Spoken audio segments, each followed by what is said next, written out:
Welcome back. భారత రక్షణ రంగంలో రాఫెల్ ఒక సంచలనంగా మారుతోంది.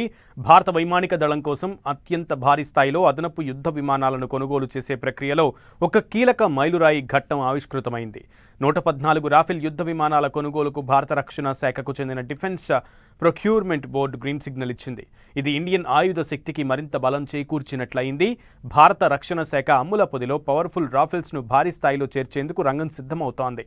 రక్షణ శాఖకు చెందిన డిఫెన్స్ ప్రొక్యూర్మెంట్ బోర్డు డిపిబి 114 రాఫెల్ యుద్ధ విమానాల కొనుగోలు ప్రతిపాదనకు ప్రాథమికంగా ఆమోదం తెలిపింది. ఈ డీల్ విలువ సుమారుగా 3,25,000 కోట్లు ఉంటుంది. ఇది భారత రక్షణ రంగ చరిత్రలోనే అతిపెద్ద ఒప్పందంగా నిలవనుంది. ఈ ప్రతిపాదన ఇప్పుడు రక్షణ మంత్రి రాజ్నాథ్ సింగ్ నేతృత్వంలోని డిఫెన్స్ ఎక్విజిషన్ కౌన్సిల్ డిఏసి ముందుకు వెళ్తుంది.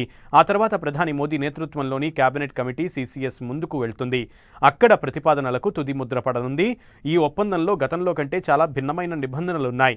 మేక్ ఇన్ ఇండియాకు పెద్దపీట వేసేలా రాఫెల్ ఫైటర్ జెట్ల తయారీ డీల్ ఉంటుంది. మొత్తం 114 విమానాల్లో కేవలం 12 నుంచి 18 విమానాలను మాత్రమే ఫ్రాన్స్ నుంచి నేరుగా దిగుమతి చేసుకుంటారు. మిగిలిన 96 విమానాలను భారత్లోనే ఫ్రెంచ్ కంపెనీ డసాల్ట్ ఏవియేషన్ స్వదేశీ భాగస్వాములతో కలిసి తయారు చేస్తుంది. రాఫెల్ జెట్స్లో భారత్ స్వయంగా తయారు చేసిన క్షిపణులు, సెన్సార్లను అమర్చేందుకు ఫ్రాన్స్ అంగీకరించింది.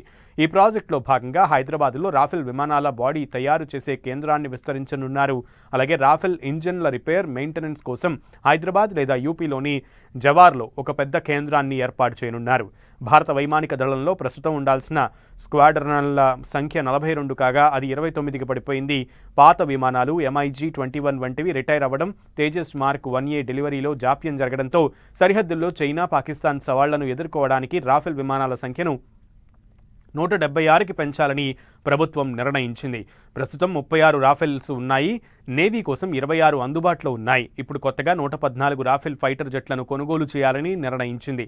వచ్చే నెలలో ఫ్రాన్స్ అధ్యక్షుడు ఇమ్మాన్యుయల్ మాక్రాన్ భారత్ పర్యటనకు రానున్నారు. ఆ పర్యటనలో ఈ మెగా డీల్పై అధికారిక సంతకాలు జరిగే అవకాశం ఉంది.